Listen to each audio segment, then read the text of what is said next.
ډاکټر صاحب ښاغلی ولسمشر محمد اشرف غني پاکستان ته توند پیغام او نړیوال یې غږ کړی د افغانستان د ثبات غوښتنه کوي. ډاکټر صاحب ښاغلی غني پر نړیوال غږ کړی چې باید د افغانستان او پاکستان ترمنځ د سولې خبرو ته دوام ورکړي.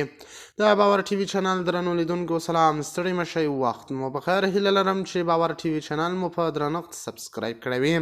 د راپورونو له مخې د افغانستان پخوانی ولسمشر اشرف غني په خپل تازه بیان کې پاکستان ته توند پیغام ورکړی او له نړیوالې ټولنې هم د جدي اقدام غوښتنه کړې ده.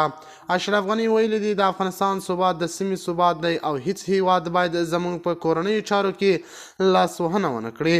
نوموړي په ښکاره ډول ټینګار کړی چې د ګاونډیو هیوادونو له لوري هر ډول منفي رول به د سیمې لپاره خطرناک تمام شي. هغه په خپلو خبرو کې زیاته کړه پاکستان باید خپل سیاستونه بدل کړي او د افغانستان د سولې او ثبات ملاتړ وکړي، نه دا چې ستونزې لا زیاتې کړي.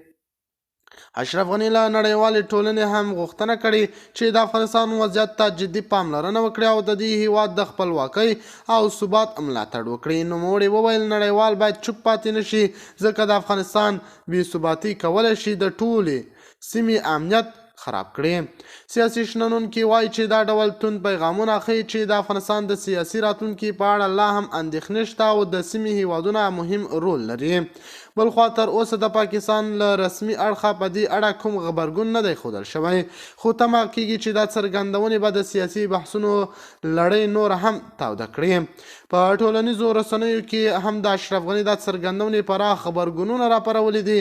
ځینې خلک یې ملاتړ کوي او وایي چې باید د افغانستان د حقونو د دفاع ویش، خو یو شمیر نور بیا د خبرو پر ځای د عملی حل غوښتنه کوي. کارپوهان باور لري چې د افغانستان دوامداره ثبات لپاره د سیمې هیوادونو ترمنځ رښتینی تفاهم او همکاري ډیره مهمه ده. د باور ټي وي چینل درنو لیدونکو تر بیا ښې چارې.